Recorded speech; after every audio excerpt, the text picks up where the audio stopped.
網絡安全同行計劃之網安西遊記第2回虛幻電郵。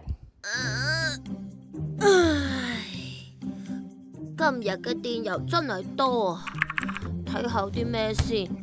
銀行寄嚟嘅電郵，電郵寫住緊急通知，你的網上銀行賬戶出現登入異常，立即聯絡銀行。哎呀，點算啊？咦，啲字咁多，密密麻麻咁嘅，唔睇啦，反正都要揾職員噶啦，直接打電話好過。你好，呢度係銀行安全部門，我哋發現到你網上銀行賬戶有異常登入嘅記錄，為咗保障你嘅賬戶安全，不如先核對一下個人資料啊。請問你嘅英文全名係？我嘅英文全名係Nhonjai NGHONJAI。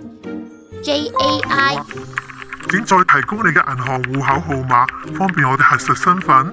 哦，戶口號碼係123456789。好嘅，資料核對正確。先生，而家請你打開手機 App， 系統會發送一組一次性嘅密碼 OTP One Time Password 去你嘅手機，請你將呢個驗證碼話俾我聽，我哋就可以立即幫你停止異常登入噶啦。哦，收到啦。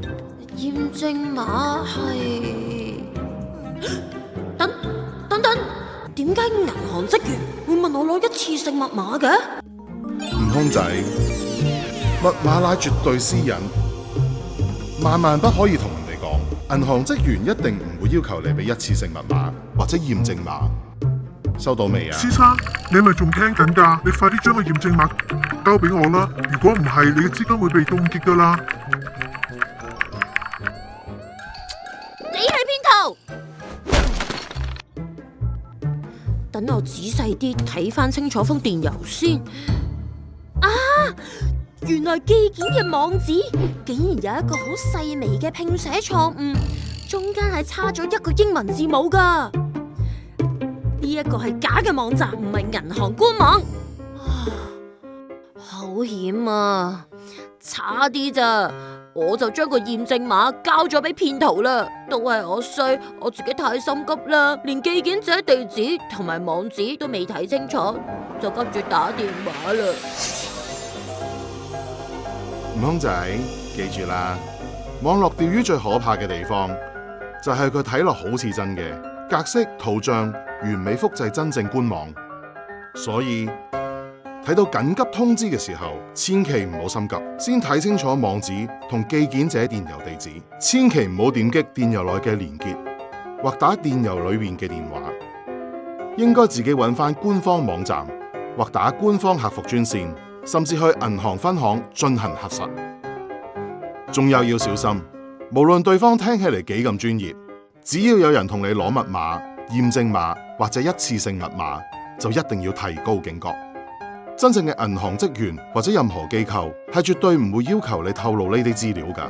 收到未啊？我明白啦，騙徒就係睇準我哋怕麻煩同埋心急緊張嘅心理，只要我哋遇到事情嘅時候唔好慌張，亦都唔好慢信，要睇清楚先，再核實，咁就安全同安心啦。支持合作夥伴：集光創建科技文化有限公司、真傳製作有限公司、香港創意開放科技協會。聲音演繹 Kirsten Lee 聲演悟空， Danny Ho 聲演三藏， Maria Fong 聲演八戒， Richard Tong 聲演沙僧，對白配音 Jace Fong。合辦機構：資訊科技教育領袖協會、香港互聯網協會、專業資訊保安協會、香港失明人協進會、香港聾人福利促進會、香港復康會。